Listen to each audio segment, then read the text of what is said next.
পারমাণবিক বোমার বিস্ফোরণ ঘটিয়ে কি নিজেদের শক্তি দেখাতে চলেছে উত্তর কোরিয়া?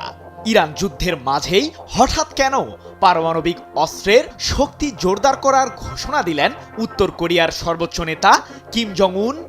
সম্প্রতি কোরীয় উপদ্বীপে 10টিরও বেশি ব্যালিস্টিক মিসাইল ছুড়ে মার্কিন প্রেসিডেন্ট ডোনাল্ড ট্রাম্পের মনে ভয় ধরিয়ে দিয়েছে উত্তর কোরিয়া, যাকে ঘিরে তোলপাড় পশ্চিমা বিশ্ব। এমনকি অদূর ভবিষ্যতে যুক্তরাষ্ট্রের বিরুদ্ধে যুদ্ধের হুঁশিয়ারিও দিয়েছে পিয়ংইয়ং। কিন্তু প্রশ্ন হলো, নতুন করে কি আবারও পারমাণবিক অস্ত্রের পরীক্ষা চালাতে যাচ্ছে উত্তর কোরিয়া? ভেনেজুয়েলার পর ইরানকে ঘিরে যুক্তরাষ্ট্রের চলমান আগ্রাসনে নড়েচড়ে বসেছে বৈশ্বিক নেতারা, যার ব্যতিক্রম নয় উত্তর কোরিয়াও। ইরানের বিরুদ্ধে যুক্তরাষ্ট্র ইসরায়েলের সম্মিলিত যুদ্ধ শুরু হওয়ার পর থেকেই নিজেদের সামরিক খাতকে আরও শক্তিশালী করার দিকেই মনোযোগ দিয়েছেন কিম জং উন। আর এর পেছনেও রয়েছে গভীর কিছু গুরুত্বপূর্ণ কারণ। সাম্প্রতিক সময়ে দক্ষিণ কোরিয়ার সাথে বেশ কয়েক দফায় সামরিক মহড়া সেরেছে যুক্তরাষ্ট্র। এমনকি দেশটিতে প্রায় 28,000 সেনা এবং যুদ্ধবিমানের বিশাল এক বাহিনী মোতায়েন করেছে যুক্তরাষ্ট্র। সেই সাথে মার্কিন সামরিক বহরের অন্যতম শক্তিশালী air defence system terminal high altitude area defence বা থার্ড ক্ষেপণাস্ত্র মোতায়েন রয়েছে দক্ষিণ কোরিয়াতে। দেশটিকে ঘিরে যুক্তরাষ্ট্রের এমন সামরিক উপস্থিতিতে বহুদিন ধরেই উদ্বেগ জানিয়ে আসছেন উত্তর কোরিয়ার সর্বোচ্চ নেতা কিম জং উন। কোরীয় উপদ্বীপে যুক্তরাষ্ট্রের সামরিক মহড়াকে উত্তর কোরিয়ার বিরুদ্ধে যুদ্ধের উস্কানি হিসেবে দীর্ঘদিন ধরেই বিবেচনা করে আসছে পিয়ংইয়ং। তাই তো কিম জং উনের প্রভাবশালী বোন কিম ইয়ো জং সম্প্রতি বলেছেন, কোরীয় উপদ্বীপকে অস্থিতিশীল করার চক্রান্ত করছে যুক্তরাষ্ট্র। পেশি শক্তি দেখিয়ে এই অঞ্চলকে ভয়াবহ পরিণতির মুখোমুখি করছে ওয়াশিংটন। আমাদের ধৈর্য নিয়ে কখনোই দক্ষিণ কোরিয়া ও যুক্তরাষ্ট্রের খেলা উচিত হবে না।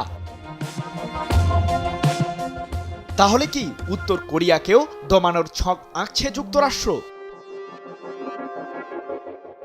অদূর ভবিষ্যতে যে উত্তর কোরিয়াও যুক্তরাষ্ট্রের দ্বারা আক্রমণের শিকার হতে পারে সে বিষয়টি আঁচ করতে পেরেছেন কিম জং উন। তাই তো ইরানের বিরুদ্ধে যুক্তরাষ্ট্র ইসরায়েলের সামরিক অভিযানের মধ্যেই নিজেদের পারমাণবিক অস্ত্রাগারকে শক্তিশালী করার ঘোষণা দিল উত্তর কোরিয়া। পাশাপাশি অর্থনৈতিক সুবিধা কিংবা নিরাপত্তার বিনিময়ে যুক্তরাষ্ট্রের পারমাণবিক নিরস্ত্রীকরণের প্রস্তাবকে কড়া ভাষায় প্রত্যাখ্যান করেছেন কিম জং উন।